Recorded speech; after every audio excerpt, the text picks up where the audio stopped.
हम पढ़ रहे हैं इम्यूनिटी, जिसमें हम एंटीजन एंटीबॉडी रिएक्शंस के टाइप्स देख रहे थे। हमने टाइप्स में 2 रिएक्शन कंप्लीट कर लिए थे, एग्लूटिनेशन एंड प्रेसिपिटेशन। पिछले लेक्चर में हमने एग्लूटिनेशन कवर की थी और उससे पहले वाले वीडियो में हमने क्या कवर किया था, प्रेसिपिटेशन। आज के लेक्चर में हम 2 रिएक्शंस कंप्लीट करेंगे। कौन कौन सी? Immunofluorescence and radio immunoassay. तो इम्यूनोफ्लोरेसेंस क्या होती है? इम्यूनोफ्लोरेसेंस वर्ड का मीनिंग क्या है, पहले इसको स्प्लिट करके देखते हैं। इम्यूनो का मतलब एंटीजन प्लस एंटीबॉडी, दोनों जिसमें इंक्लूड हो उसे बोलते हैं इम्यूनो। और फ्लोरेसेंस, फ्लोरेसेंस क्या होती है? कुछ डाई ऐसी होती है, डाई जिनमें क्या कैपेसिटी होती है, वो एक पर्टिकुलर लाइट को तो एब्जॉर्ब करती है, पर्टिकुलर वेवलेंथ की लाइट को तो एब्जॉर्ब करती है, यानी यूवी रेज को तो एब्जॉर्ब करेगी और विजिबल रेज को इमिट करेगी, उन्हें बोलते हैं फ्लोरेसेंस। पर्टिकुलर लाइट जैसे अल्ट्रावायलेट रेज है उनको तो एब्जॉर्ब करेगी और इमिट किसको करेगी? विजिबल रेज को इमिट करेगी। Fluorescence is the property of certain dyes which absorb ray of one particular wavelength. ये क्या करेगी? फ्लोरेसेंस क्या होती है? कुछ डाइज की ऐसी कैपेसिटी यही है जिससे में वो डाई क्या करेगी? एक पर्टिकुलर वेवलेंथ की लाइट को तो एब्जॉर्ब करेगी जैसे अल्ट्रावायलेट को, और इमिट किसको करेगी? एक डिफरेंट वेवलेंथ की। जो एब्जॉर्ब कर रही है वो वेवलेंथ इमिट नहीं करेगी, दूसरी वेवलेंथ की लाइट को इमिट करेगी, जैसे विजिबल लाइट को। Immunofluorescence is a technique in which an antibody labeled with a fluorescent dye। Immunofluorescence क्या होता है? अब इसकी डेफिनेशन देखते हैं। इम्यूनोफ्लोरेसेंस ऐसी टेक्निक है जिसके अंदर क्या किया जाता है? एंटीबॉडी को लेबल किया जाता है, किसके साथ? ये डाई के नेम बताए हुए, प्रेजेंस ऑफ एन एंटीजन और antibody by the fluorescence emitted by the bounded antibody. इसमें हम क्या करने वाले हैं कि एंटीबॉडी से बाइंड करेंगे ऐसी डाई को जिसमें क्या फ्लोरेसेंस की कैपेसिटी हो। उस डाई को किसके साथ ऐड करा रहे हैं? एंटीबॉडी के साथ ऐड कराएंगे। जैसे ये एंटीबॉडी है, इसके साथ हम ये डाई अटैच करा दी इस तरह से। ये क्या करेगी? ये लाइट को इमिट करेगी, विजिबल लाइट को, जिससे हमें ये विजिबल होगी। एंटीबॉडी के साथ ये एक पर्टिकुलर डाई अटैच कराएंगे, जिससे क्या होगा? ये एंटीबॉडी क्या करेगी? इमिट करेगी एक पर्टिकुलर वेवलेंथ को। The fluorescent dye commonly used are, कौन कौन से फ्लोरेसेंस डाई यूज की जाती है एंटीबॉडी से अटैच करने के लिए? Fluorescence isothiocyanate blue green colour की ये डाई यूज की जाती है। और कौन सी? रोडेमाइन, जो कैसी होती है? ऑरेंज रेड फ्लोरेसेंस की होती है, ये ऑरेंज रेड कलर की होती है। और ये कैसी होती है? फ्लोरेसेंस आइसोसाइनाइट किस तरह की होती है? ब्लू ग्रीन कलर की होती है। टाइप्स ऑफ इम्यूनोफ्लोरेसेंस, ये इम्यूनोफ्लोरेसेंस को हम 2 तरह से कर सकते हैं। इसके 2 टाइप है। कौन से? Direct immunofluorescence and indirect immunofluorescence. Direct immunofluorescence में क्या किया जाता है? एक स्लाइड लेते हैं हम और इस स्लाइड पे क्या करते हैं हमने पेशेंट से जो भी स्पेसिमेन लेंगे वो इस पे ऐड करेंगे, यानी इस पे क्या ऐड करेंगे? एंटीजन ऐड करेंगे। ये क्या है? एंटीजन। अब इस एंटीजन के ऊपर हम क्या ऐड करने वाले हैं? इस एंटीजन के ऊपर हम ऐड करेंगे एंटीबॉडी। कैसी एंटीबॉडी? जिसपे फ्लोरेसेंस की कैपेसिटी हो, ऐसी डाई अटैच की हुई है जो लाइट इमिट कर रही है। ये एंटीबॉडी हम इसमें ऐड करेंगे। पहले एंटीजन होगा और फिर उसके ऊपर हम एंटीबॉडी ऐड करेंगे। कोई भी टेस्ट करते हैं तो 2 रिजल्ट आने के चांसेस होते हैं, एक तो पॉजिटिव एंड एक नेगेटिव। तो इसमें फ्लोरेसेंस में पॉजिटिव और नेगेटिव रिजल्ट किस तरह से आएंगे? पॉजिटिव रिजल्ट में क्या होगा? ये स्लाइड होगी जिसपे हम क्या डालेंगे? पेशेंट से जो भी हमने ब्लड सैंपल लिया है वो इस पे डालेंगे, स्पेसिमेन। अगर पॉजिटिव टेस्ट है, मतलब इसमें एंटीजन प्रेजेंट है अगर स्पेसिमेन में, तो क्या होगा? ये एंटीबॉडी आके अटैच हो जाएगी इसके साथ और हमें ये लाइट इमिट करेगी, जिसकी वजह से हमें विजिबल हो जाएगी कि एंटीबॉडी प्रेजेंट है, एंटीजन प्रेजेंट है, जिसे एंटीबॉडी अटैच हो रखी है। हम वॉश करते हैं, इसके बाद सबसे पहले हम क्या करते हैं, स्लाइड के अंदर ये स्पेसिमेन डालते हैं, उसके बाद एंटीबॉडी डालते हैं और फिर उसे वॉश करते हैं। अगर एंटीजन प्रेजेंट होगा तो ये वॉश नहीं होगी, एंटीबॉडी से अटैच हो रखी होगी। अगर एंटीजन अब्सेंट है तो ये एंटीबॉडी क्या होगी, ये वॉश आउट हो जाएगी।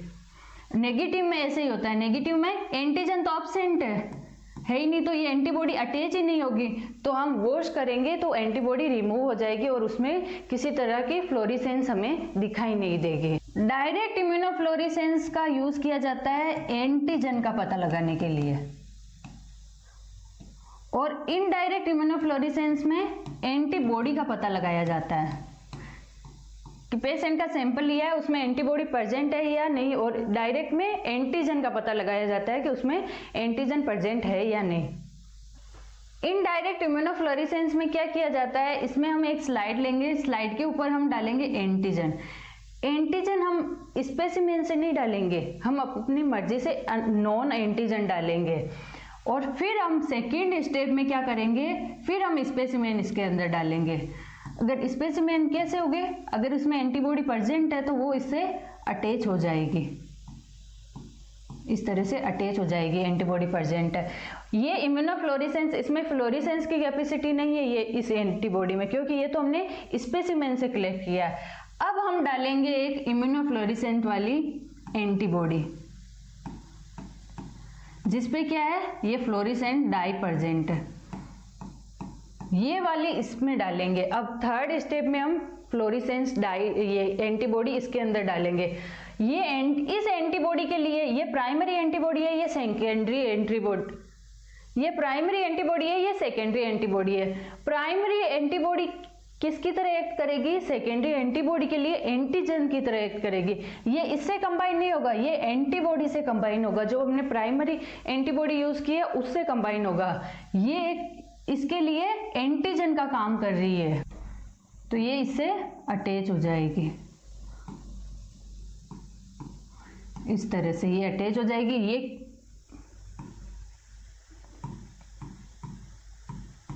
इससे अटैच होके लाइट इमिट करेगी और फिर हमें पता चलेगा। अब इसमें भी दो चांसेस हो सकते हैं, ये लाइट इमिट कब नहीं करेगी, अगर स्पेसिमेन में क्या एंटीजन तो हम डालेंगे, उसके ऊपर हम स्पेसिमेन डालेंगे, स्पेसिमेन में अगर एंटीबॉडी नहीं है, एंटीबॉडी नहीं होगी तो क्या सेकंड वाली जो हमने एंटीबॉडी यूज की है वो इससे अटैच नहीं होगी। सेकंड वाली एंटीबॉडी के लिए तो ये एंटीजन का काम कर रहा है, तो ये इससे अटैच नहीं होगी, लाइट इमिट नहीं होगी। लेकिन हमारे दिमाग में ये क्वेश्चन आ रहा है कि ये एंटीबॉडी है, ये इससे तो अटैच हो सकती है ना एंटीजन से, नहीं, ये इसके लिए एंटीजन की तरह एक्ट नहीं कर रहा है, ये एंटीबॉडी होगी, ये इसकी तरह एंटीजन की तरह एक्ट करेगी और इसी से ये अटैच होता है। इस तरह से इनडायरेक्ट टेस्ट किया जाता है। इनडायरेक्ट टेस्ट में दो एंटीबॉडीज का यूज किया जा रहा है, इसलिए इनडायरेक्ट टेस्ट बोला है। डायरेक्ट इम्यूनोफ्लोरेसेंस, इसमें क्या हो रहा है थ्योरी देख लेते हैं। Single antibody, primarily antibody is use that is chemically link to a fluorochrome, fluorochrome से लिंक्ड होगी, यानी जिसमें लाइट इमिट करने की कैपेसिटी होगी। If the antigen is present, the primarily antibody directly react with it and fluorescence can be observed under the fluorescent microscope। अगर उसमें antigen present है तो वो एंटीबॉडी उससे अटैच हो जाएगी और एंटीबॉडी अटैच होकर क्या करेगी, एक लाइट इमिट करेगी। हम किससे ऑब्जर्व करेंगे उसे, फ्लोरेसेंस माइक्रोस्कोप से ऑब्जर्व करेंगे। डायरेक्ट इम्यूनोफ्लोरेसेंस किसका पता लगाने के लिए की जाती है, एंटीजन का पता लगाने के लिए की जाती है। प्रोसीजर क्या है, fixed of a specimen into a slide, specimen लेंगे, स्लाइड पे एंटीजन डालेंगे, फिर fluorochrome labelled antibodies are then added to the slide, फिर हम स्लाइड पे क्या डालेंगे, फ्लोरोक्रोम एडेड एंटीबॉडी डालेंगे। Incubation and carefully wash with buffer, buffer के साथ हम उसे वॉश आउट कर लेंगे। जैसे बफर कौन सा यूज किया है, like PBS to remove other components except for the complex of antigen and fluorochrome labelled antibody. कि एंटीजन और फ्लोरोक्रोम एंटीबॉडी अगर उससे अटैच हो रखी है वो तो रिटेन रहेंगे, लेकिन जो भी एक्स्ट्रा जो भी है वो रिमूव हो जाएगा। ऑब्जर्व अंडर ए फ्लोरेसेंस माइक्रोस्कोप, और फ्लोरेसेंस माइक्रोस्कोप के अंदर हम देखेंगे कैसे कर रहे हैं। ये स्लाइड के ऊपर हमने क्या डाला, स्पेसिमेन। ये हम पॉजिटिव टेस्ट वाला है, यानी पॉजिटिव आ रहा है रिजल्ट, वो वाला टेस्ट कर रहे हैं। तो इसमें क्या कर रहे हैं, पॉजिटिव है, इसका मतलब इसमें एंटीजन प्रेजेंट हो गए। एंटीजन प्रेजेंट हो गए तो सेकेंड स्टेप में हम क्या डाल रहे थे, एंटीबॉडी इसके साथ अटैच कर रहे हैं। तो ये एंटीबॉडी इसके साथ अटैच हो जाएगी, और ये एंटीबॉडी क्या है, इस पे क्या है, फ्लोरोक्रोम अटैच है जो लाइट को इमिट करेगा। अगर हम इसे फ्लोरेसेंट माइक्रोस्कोप का यूज करके देखेंगे तो इसमें हमें लाइट की तरह एक ऐसे लाइट या कुछ ऐसे विजिबल होगा, तब क्या होगा, टेस्ट पॉजिटिव होगा। एंटीजन प्रेजेंट है तब तो टेस्ट पॉजिटिव, अगर एंटीजन नहीं प्रेजेंट है स्पेसिमेन में तो टेस्ट नेगेटिव होगा। Uses of direct immunofluorescence test, कि इम्यूनोफ्लोरेसेंस का यूज कहाँ कहाँ किया जाता है clinically. For the detection of rabies virus, rabies virus के डिटेक्शन में इसका यूज किया जाता है। Antigen in the skin smear collected from neck of the neck in the humans and the saliva of dog, से इसे कलेक्ट करके हम सैंपल कलेक्ट करेंगे और फिर हम टेस्ट करेंगे। For the detection of Neisseria gonorrhoeae, Corynebacterium diphtheriae और ट्रोपोनियम पैलिडियम एक्सेट्रा, इनके डिटेक्शन के लिए भी हम किसका यूज करेंगे, डायरेक्ट इम्यूनोफ्लोरेसेंस का यूज करने वाले हैं। देखिए ये क्या है, एंटीजन, हमने जो स्पेसिमेन कलेक्ट किया उसमें एंटीजन है, और ये एंटीबॉडी है जिसमें फ्लोरोक्रोम प्रेजेंट है, इस तरह से डायरेक्ट। अब इनडायरेक्ट में क्या किया जाएगा, इसमें क्या है, डबल एंटीबॉडीज आर यूज, इसमें डबल एंटीबॉडीज यूज की जा रही है। Are use primarily and secondary antibody, तो जो पहले यूज की जा रही है उसे क्या बोलते हैं, primarily antibody, and secondary second time जो यूज करेंगे। Primary antibody is not labelled, ये लेबल नहीं होती है। प्राइमरी एंटीबॉडी जो हम यूज करते हैं वो फ्लोरोक्रोम डाई से लेबल नहीं होती है। And fluorochrome labelled secondary antibody is use to detect, लेकिन हम जो सेकेंडरी एंटीबॉडी यूज कर रहे हैं वो लेबल्ड है फ्लोरोक्रोम से। The antigen used is known and bind to the specific primary antibody of interest in the sample. किस तरह से किया जाता है, इसका प्रोसीजर क्या है, देखिए इसमें क्या किया जाएगा, एक स्लाइड ली जाएगी, स्लाइड में ये पता होना चाहिए इनडायरेक्ट किसके लिए, किसका पता लगाने के लिए कर रहे हैं हम, एंटीबॉडी का पता लगाने के लिए। तो सबसे पहले हम इस पे डालेंगे एंटीजन, नॉन एंटीजन जिसका हमें पता होगा वो एंटीजन डालेंगे, स्पेसिमेन नहीं डाल रहे हैं। अब सेकेंड स्टेप में हम स्पेसिमेन डालेंगे। सेकेंड स्टेप में हमने क्या डाला है, स्पेसिमेन डाला है। स्पेसिमेन में एंटीबॉडीज प्रेजेंट हो गए। अगर उस एंटीजन से रिलेटेड जिसका हमें पता लगाना है कि हमें टेस्ट करना है कि ये पर्टिकुलर एंटीबॉडी इसके अंदर प्रेजेंट है या नहीं, तो हम क्या करेंगे, वही एंटीजन लेंगे जिसका हमें पता लगाना है। तो अगर उसमें एंटीबॉडी प्रेजेंट होगी तो वो इससे बाइंड हो जाएगी। और थर्ड स्टेप में हम क्या करेंगे, फर्स्ट स्टेप में हमने एंटीजन लिया, सेकंड स्टेप में हमने स्पेसिमेन ये ऐड किया, थर्ड स्टेप में हम क्या करेंगे, इस पे ऐड करेंगे फ्लोरेसेंस, फ्लोरोक्रोम ऐड की हुई एंटीबॉडी इसके साथ अटैच करेंगे। ये इसके साथ अटैच हो गए और फिर हमें फ्लोरेसेंस माइक्रोस्कोप के अंडर ये देखेंगे तो ये हमें विजिबल होगी। इस सेकेंड वाली एंटीबॉडी के लिए ये प्राइमरी एंटीबॉडी है, वो एंटीजन का काम कर रही है। ये एंटीजन की तरह एक्ट नहीं कर रहा है, इसके लिए ये एंटीजन की तरह एक्ट कर रहा है और इसके लिए ये एंटीजन की तरह एक्ट कर रहा है। ये कॉन्सेप्ट आपको इसमें ध्यान रखना है, कंफ्यूज नहीं होना है। क्या कर रहे हैं इसमें, फर्स्ट स्टेप में हमने क्या लिया, नॉन एंटीजन लिया, उसके साथ हमने अटैच किया सेकेंड स्टेप में स्पेसिमेन। अगर स्पेसिमेन में एंटीबॉडी प्रेजेंट होंगे उस एंटीजन के अगेंस्ट तो वो उससे अटैच हो जाएंगे। थर्ड स्टेप में हम क्या करेंगे, फ्लोरेसेंस अटैच, फ्लोरोक्रोम से अटैच की हुई एंटीबॉडी लेंगे और वो इसके साथ कंबाइन कराएंगे। तो कंबाइन होगी कब, जब ये सेकंड वाली एंटीबॉडी पहले से प्रेजेंट है तभी अटैच होगी। ये सेकंड वाली के लिए ये फर्स्ट वाली किसकी तरह एक्ट कर रही है, एंटीजन की तरह एक्ट कर रही है। अगर एक केस हो सकता है कि नेगेटिव केस जिसमें नेगेटिव टेस्ट आ रहा है, नेगेटिव टेस्ट में क्या होगा, नेगेटिव टेस्ट में ये हमने एंटीजन तो लिया है, एंटीजन तो हमने लिया है तो इसमें तो प्रेजेंट होगी ये एंटीजन। तो अब हम स्पेसिमेन ले रहे हैं, स्पेसिमेन में क्या हो रहा है, नेगेटिव में स्पेसिमेन में वो एंटीबॉडी प्रेजेंट ही नहीं है, प्राइमरी एंटीबॉडी है ही नहीं जिसका हमें टेस्ट करना है। अब थर्ड स्टेप में हम क्या ऐड करेंगे, स्पेसिमेन हमने तो ऐड तो कर दिया लेकिन इसमें एंटीबॉडी है ही नहीं। थर्ड स्टेप में हम ऐड करेंगे ये फ्लोरोक्रोम वाली एंटीबॉडी। ये एंटीबॉडी जाके अटैच किससे होती थी, प्राइमरी एंटीबॉडी से। अब प्राइमरी एंटीबॉडी नहीं है तो ये अटैच किससे होगी, अटैच नहीं होगी तो अब जब हम वॉश करेंगे बफर का यूज करके तो ये वॉश आउट हो जाएगी और हमें विजिबल नहीं होगी इस तरह से। अब आप ये सोच रहे हो कि ये इस एंटीजन से क्यों अटैच नहीं हो रही है, ये इससे तो अटैच हो सकती है। नहीं, ऐसा नहीं होता है, एक स्पेसिफिक होती है, इस पे एपिटोप पेरिटोप स्पेसिफिक होते हैं एंटीजन एंटीबॉडी में।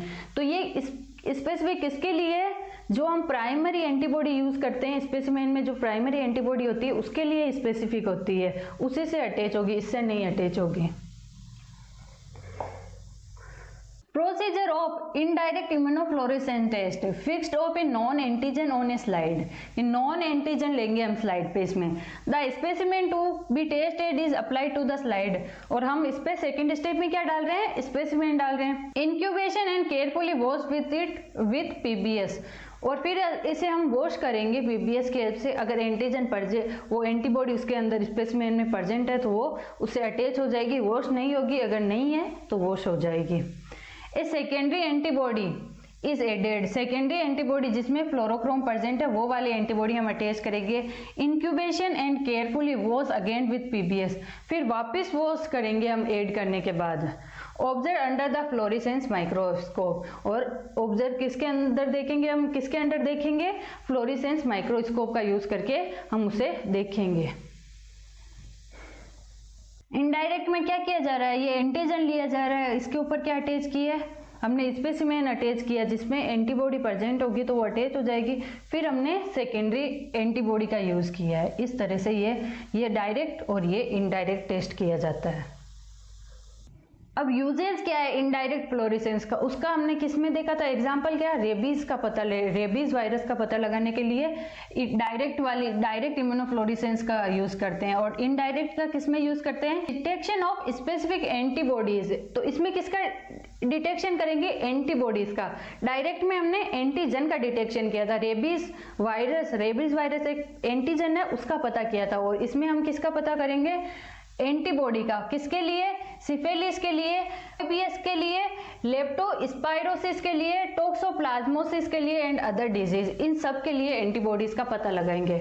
Also used in detection of auto antibodies that cause auto immune disorder. Auto antibodies जो हमारी बॉडी की सेल्स होती है, ऑटो इम्यून में क्या होता है, हमारी बॉडी की खुद की सेल्स को ही हमारी बॉडी फॉरेन की तरह एक्ट करने लग जाती है, उसके अगेंस्ट एंटीबॉडी बना लेती है, उसे क्या बोलते हैं, ऑटो एंटीबॉडीज। उसका पता लगाने के लिए हम इनडायरेक्ट इम्यूनोफ्लोरेसेंस का यूज करते हैं।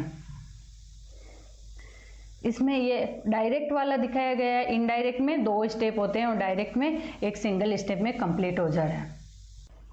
अब फोर्थ रिएक्शन है रेडियो इम्यूनोएसे। इसमें किसका यूज किया जाता है, रेडियो एक्टिव सब्सटेंस का यूज किया जाता है इसके अंदर। Radio immunoassay is a very sensitive, ये सेंसिटिव होती है। In vitro essay, in vitro मतलब टेस्ट ट्यूब में किया जाएगा, यानी आउटसाइड द लिविंग सेल किया जाएगा ये टेस्ट। Technique use to measure concentration of the antigen, for example hormones level in the blood by use of antibodies. इसमें किसका पता लगा रहे हैं, एंटीजन का पता लगाएंगे। किसका यूज करके, एंटीबॉडीज का यूज करके हम किसका पता लगाएंगे, एंटीजन का पता लगाते हैं। इसके क्या क्या प्रॉपर्टीज है, रेडियो इम्यूनोएसे की क्या क्या प्रॉपर्टीज है। RAI technique is extremely sensitive and extremely specific. ये एक्सट्रीमली सेंसिटिव और एक्सट्रीमली स्पेसिफिक होती है। Requiring specialised equipment, it remain the least expensive method to be perform such test है कि इसमें स्पेशलाइज्ड इक्विपमेंट की रिक्वायरमेंट होती है, फिर भी ये ज़्यादा एक्सपेंसिव नहीं होती है। द रेस टेस्ट, ये रेस टेस्ट किसके लिए किया जाता है, एलर्जी का पता लगाने के लिए कि एलर्जी किस एलर्जन की वजह से हो रही है, किस एंटीजन की वजह से हो रही है, उसका पता लगाने के लिए ये टेस्ट किया जाता है। RST की फुल फॉर्म क्या है, radio allergosorbent test is an example of radio immunoassay. ये एग्जाम्पल है रेडियो इम्यूनोएसे का। It is use to detect the positive allergens for an allergy. इसमें किसका पता लगाया जाता है, पॉजिटिव एलर्जन कि एलर्जन कौन सा है, एलर्जी कॉज करने वाले कारक का पता लगाने के लिए हम इसका यूज करते हैं। अब हम देखते हैं रेडियो इम्यूनिटी की हिस्ट्री, मतलब इसमें इस टेक्निक को किसने बताया था, सबसे पहले किसने यूज किया था। The technique was introduce in 1960 by a Berson and Yalow as an assay for the concentration of insulin in plasma. कि प्लाज्मा में इंसुलिन की कंसंट्रेशन को बताने के लिए इस टेक्निक का यूज किया गया था सबसे पहले 1960 में। It represents the first time that the hormone level in the blood could be detected by a in vitro assay। First time बताया था कि ब्लड में जो हार्मोन लेवल है उसको हम डिटेक्ट कर सकते हैं इन विट्रो एसे के अंदर। एसे का यूज करके हम डिटेक्ट कर सकते हैं, इसको इन विट्रो भी डिटेक्ट कर सकते हैं। इस टेस्ट में क्या किया जाएगा, एंटीबॉडी लेंगे हम और इसके साथ अटैच करेंगे एंटीजन। एंटीजन कैसे अटैच करेंगे, सबसे पहले ऐसे एंटीजन अटैच करेंगे जो क्या है, radioactively labelled antigen attach करेंगे। इन रेडियो एक्टिव लेबल्ड एंटीजन की कंसंट्रेशन इतनी लेंगे कि वो सारे एंटीबॉडी से अटैच हो जाए, जितने भी एंटीबॉडी प्रेजेंट है उन सब से एंटीबॉडीज अटैच हो जाए, इतनी कंसंट्रेशन में लेंगे। फिर ये सब से अटैच हो रखे हैं, अब हम इसमें ऐड करेंगे स्पेसिमेन। अब स्पेसिमेन में भी क्या प्रेजेंट है, एंटीजन प्रेजेंट है। इन एंटीजन की क्या कैपेसिटी होती है, ये किस प्रिंसिपल पे काम करता है ये वाला टेस्ट, कि ये एंटीजन जो स्पेसिमेन में है उनकी ये कैपेसिटी होती है कि आपस में कंपटीशन करेंगे, रेडियो एक्टिव वाले और ये स्पेसिमेन वाले जो रेडियो एक्टिव नहीं है ये आपस में कंपटीशन करेंगे। कंपटीशन करके ये एंटीजन है वो इसके साथ अटैच हो जाएंगे, इनको साइड करते जाएंगे और इसके साथ एंटीबॉडी के साथ ये वाले स्पेसिमेन वाले एंटीजन्स अटैच होते जाएंगे। तो अब ये टेस्ट कैसा होता है, क्वांटिटेटिव टेस्ट होता है। क्वांटिटेटिव टेस्ट मतलब ये बताता है कि कितने क्वांटिटी में एंटीजन्स प्रेजेंट है पेशेंट के स्पेसिमेन के अंदर। तो किस तरह से, फॉर एग्जांपल हमने एग्जांपल के लिए माना है कि हमने स्टार्टिंग में कितनी एंटीबॉडीज ली थी, हमने 10 एंटीबॉडीज ली थी, ये हमने 10 एंटीबॉडीज ली है। तो 10 एंटीबॉडीज लिए तो हमने कितने एंटीजन लेने पड़ेंगे, 10 ही एंटीजन लेने पड़ेंगे। बताया कि इतनी कंसंट्रेशन में लेनी है कि ये सभी से अटैच हो जाए। तो एंटीजन भी हमने फॉर एग्जांपल 10 लिए हैं, 10 एंटीजन ये आपस में कंबाइन हो गए हैं 10। अब हमने स्पेसिमेन ऐड किया, स्पेसिमेन में एंटीजन प्रेजेंट है, ये आपस में कंपटीशन करेंगे तो स्पेसिमेन में माना हमने 3 एंटीजन्स ये प्रेजेंट है, तो ये इन 3 को रिप्लेस करके खुद अटैच हो जाएंगे। तो किस तरह से अटैच होंगे, ये एंटीबॉडीज है, टोटल कितनी है, टोटल 10 है। तो 10 में से 3 के साथ तो अटैच हो जाएंगे रेडियो एक्टिव लेबल नहीं है वो वाले एंटीजन्स, और 7 के साथ कौन अटैच रहेंगे, ये ये लेबल्ड एंटीजन्स है वो अटैच रहेंगे 7 एंटीबॉडीज के साथ। तो अगर हम रेडियो एक्टिविटी देखते हैं, अब फिर हम ग्राफ प्लॉट करके और उसमें देखेंगे कि जितनी ज्यादा रेडियो एक्टिविटी, इसका मतलब स्पेसिमेन में उतने ही कम एंटीजन प्रेजेंट है। किस तरह से, रेडियो एक्टिविटी किस पे डिपेंड करती है कि एंटीजन जो हमने फर्स्ट टाइम यूज किए है रेडियो एक्टिव वो कितने अटैच हो रखे हैं उस पे डिपेंड करेगी। अगर सैंपल में ज्यादा एंटीजन होगी इसका मतलब रेडियो एक्टिविटी उनको रिप्लेस करते जाएगी और रेडियो एक्टिविटी डिक्रीज होती जाएगी। इस तरह से ये वर्क करता है। ये इस तरह से एग्जाम्पल में दिया है, पहले एंटीबॉडी लिया, एंटीबॉडी के साथ अटैच किया रेडियो लेवल एंटीजन, अब ये दोनों आपस में अटैच हो जाएंगे रेडियो लेवल एंटीजन और एंटीबॉडी। ये अटैच होके फिर इसमें हम ऐड करेंगे दूसरे एंटीजन स्पेसिमेन वाले, ये ऐड करेंगे तो क्या होगा, ये इसको रिप्लेस करके खुद अटैच हो जाएंगे। इस तरह से ये विजिबल होंगे। रेडियो इम्यून ऐसे यूटिलाइज है रेडियो एक्टिव लेबल का यूज किया जाता है। किसका, आयोडीन 125 का यूज कर सकते हैं, हाइड्रोजन का या फिर कार्बन, इन सब में से किसी का भी यूज करते हैं। मेनली किसका यूज किया जाता है, आयोडीन 125 का यूज किया जाता है। Which emit radiation that can be measure with the beta और गामा काउंटर। इसे जो रेडिएशन इमिट करेंगे उसे हम मेजर किससे कर सकते हैं, बीटा और गामा काउंटर की हेल्प से हम मेजर करेंगे कि उसकी रेडियो एक्टिविटी कितनी है। एडवांटेज क्या है, हाईली स्पेसिफिक होता है ये। Immune reactions are specific, the greater the specificity of the antiserum the greater the specificity of the assay. जितनी ज्यादा स्पेसिफिसिटी किसकी होगी, जो एंटी सीरम यानी एंटीबॉडी ले रखी है उनकी जितनी ज्यादा स्पेसिफिसिटी होगी उतनी ही एसे की स्पेसिफिसिटी होगी। एंटी सीरम का मतलब एंटीबॉडी है। हाई सेंसिटिविटी, हाई स्पेसिफिसिटी होती है और हाई सेंसिटिविटी होती है।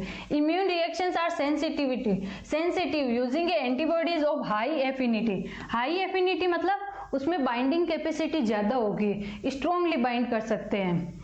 It is possible to detect a few picogram of antigen in a tube. अगर हाई एंटीजन, ये हाई एफिनिटी वाली एंटीबॉडीज होगी तो वो थोड़ी सी भी कंसंट्रेशन होगी एंटीजन की, उसको भी डिटेक्ट कर लेगी। अगर पिकोग्राम में भी ये एंटीजन प्रेजेंट है तो भी उसे डिटेक्ट कर लेगी। एक्यूरेसी एंड प्रिसीजन, प्रिसीजन का मतलब प्योरिटी प्रेजेंट है कि इसमें ज्यादा एक्यूरेसी होती है और प्रिसीजन प्योरिटी पर होती है। ये रिएक्शन की क्या क्या एडवांटेज है, ये हाईली सेंसिटिव होती है, हाईली स्पेसिफिक, एक्यूरेसी भी ज्यादा होती है, इनकी प्योरिटी भी ज्यादा होती है। डिसएडवांटेज क्या है, radiation hazard, use of radio label reagent, कि रेडियो लेबल रिएजेंट का यूज करने की वजह से इसमें क्या हो सकता है, रेडिएशन हैजार्ड डेवलप होते हैं। रिक्वायर्ड स्पेशली ट्रेन्ड पर्सन, इसमें क्योंकि इसमें रेडियो एक्टिव सब्सटेंस का यूज हो रहा है इसलिए इसमें स्पेशल ट्रेन्ड पर्सन की रिक्वायरमेंट होती है। Lab required special licence to handle radioactive material, radioactive material का यूज किया जा रहा है इसलिए स्पेशल लाइसेंस होना चाहिए। जिस लैब में ये परफॉर्म किए जाते हैं टेस्ट, उसमें ये लाइसेंस होना चाहिए। रिक्वायर्ड स्पेशल अरेंजमेंट, की रेडियो एक्टिव सब्सटेंस का यूज किया जा रहा है तो स्पेशल अरेंजमेंट की रिक्वायरमेंट होगी उनके स्टोरेज के लिए, सब के लिए। Requisition storage of radioactive material, कि रेडियो एक्टिव मटेरियल को केयरफुली यूज करना चाहिए, केयरफुली उनका स्टोरेज होना चाहिए। रेडियो एक्टिव वेस्ट डिस्पोजल, और जो भी वेस्ट हो रहा है उनका डिस्पोजल भी ऐसे प्रॉपर तरीके से होना चाहिए कि जिससे रेडियो एक्टिव हैजार्ड्स ना डेवलप हो। प्रोसीजर क्या है, measure quantities of radio label antigen are mixed with antibody, इसमें मेजर्ड क्वांटिटीज में क्या लेनी है, रेडियो एक्टिव एंटीजन्स लेने हैं और मिक्स करने किसके साथ, एंटीबॉडी के साथ। And the mixture is incubated, उनको मिक्स करके इंक्यूबेशन करना है। One mixture with and one without the test sample. The radio labeled antigen is mixed with the antibody in such concentration that the antigen bind side of the antibody are get saturated. कि हमने radio active labelled antigens का इतनी concentration में use करना है कि जितनी सारी एंटीबॉडीज के साथ वो अटैच हो जाए और उन सब का सेचुरेशन हो जाए। सेचुरेशन मतलब सभी एंटीजन, सब जितनी भी एंटीबॉडी प्रेजेंट है उन सब से अटैच हो जाए। Increasing amount of test sample are added, कि हम क्या करेंगे, टेस्ट सैंपल डालेंगे, उसके अमाउंट इंक्रीज करते जाएंगे। The antibodies fail to differentiate between the labelled and unlabelled antigen, thus both are antigens compete for the available binding site on the antibody. तो अब ये एंटीबॉडी क्या है जो उनको डिफरेंशिएट नहीं कर पाएगी, लेबल्ड और जो स्पेसिमेन में एंटीजन प्रेजेंट है उनको डिफरेंशिएट नहीं कर पाएगी। ये दोनों एंटीजन आपस में कंपटीशन करेंगे, जिसकी ज्यादा कंसंट्रेशन होगी वो बाइंड हो जाएगा। Since the concentration of unlabeled antigen is increasing, they displace the labeled antigens from the binding site. जैसे जैसे अनलेबल्ड की हम कंसंट्रेशन बढ़ाते जाएंगे, यानी स्पेसिमेन में जो एंटीजन है उनकी कंसंट्रेशन बढ़ाते जाएंगे, तो जो लेबल्ड एंटीजन है उनको डिस्प्लेस करती जाएगी।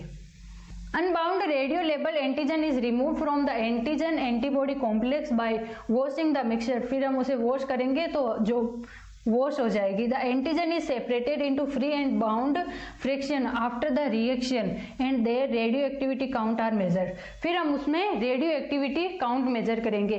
जितनी ज्यादा रेडियो एक्टिविटी, इसका मतलब एंटीजन कम है उसके अंदर, स्पेसिमेन के अंदर। अगर रेडियो एक्टिविटी कम तो एंटीजन, इसका मतलब क्या है, ज्यादा है। Radio activity of antibody is detect with the radio isotope analyser. Radio activity कैसे मेजर करेंगे? Radio isotope analyser and autograph का यूज करके। ये ग्राफ कैसे बनाते हैं ये अभी बताऊंगी मैं। A slight amount of bound radio activity indicate the presence of large amount of antigen and the large amount of bound radio activity indicate the presence of little antigen in the sample. यही बताया कि जितनी ज्यादा radio activity, इसका मतलब sample के अंदर उतनी कम एंटीजन प्रेजेंट है। 6th पॉइंट में क्या बताया गया है? 6th पॉइंट में ये है कि आपको क्या करना है, इसमें यह बताया गया है कि इसमें क्या कर रहे हैं, अनलेबल्ड एंटीजन्स है वो उनकी कंसंट्रेशन किस पे प्लॉट की जा रही है, एक्स एक्सिस पे, और लेबल एंटीजन है उनकी कंसंट्रेशन प्लॉट करेंगे हम वाई एक्सिस पे।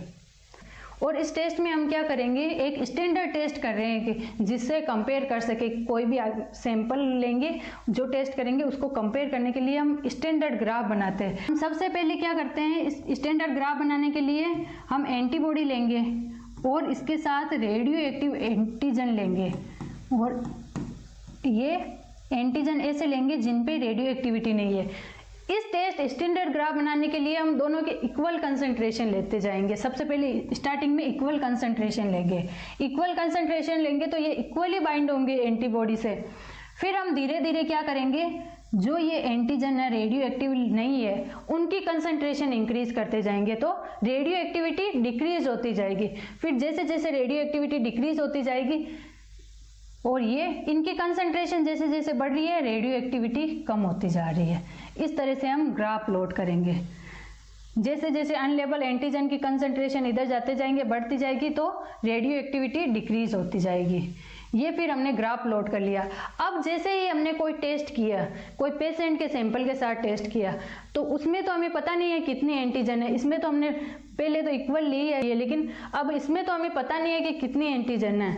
इसका पता लगाने के लिए हम स्टैंडर्ड ग्राफ का यूज करेंगे। हम मेजर करेंगे उसमें रेडियो एक्टिविटी। रेडियो एक्टिविटी तो हम मेजर कर सकते हैं, फिर उससे कंपेयर कर लेंगे इसके साथ। जितनी ज़्यादा रेडियो एक्टिव, मान लो रेडियो एक्टिविटी इतनी आ रही है, यहाँ तक 50 है इधर रेडियो एक्टिविटी, तो हम इसके साथ ये प्लॉट करके देखेंगे तो इसमें यहाँ 150 आ रहे हैं एंटीजन। ये हमें पता चल जाएगा एंटीजन की कंसंट्रेशन कितनी है, 150। रेडियो एक्टिविटी 50 है। अगर मानो रेडियो एक्टिविटी 100 आ रही है, इसका मतलब एंटीजन की कंसंट्रेशन कितनी आ रही है, ये इस तरह से। जितनी ज़्यादा रेडियो एक्टिविटी उतनी कंसंट्रेशन कम होती जाएगी एंटीजन की। ये इस तरह से स्टैंडर्ड ग्राफ का यूज़ किया जाता है। अब यूजेज क्या है इसके, it is use to measure for the concentration of सब हार्मोन, कि हार्मोन्स की कंसंट्रेशन मेजर करने के लिए जितनी ज़्यादा हार्मोन की कंसंट्रेशन होगी उतनी ही कम रेडियो एक्टिविटी होगी। जैसे इंसुलिन की, टेस्टोस्टेरोन की, ग्रोथ हार्मोन की एंड ग्लूकागोन की। Owing to extreme sensitivity, extreme sensitivity होती है इस टेस्ट की। It is use to determine the presence of hepatitis B antigen.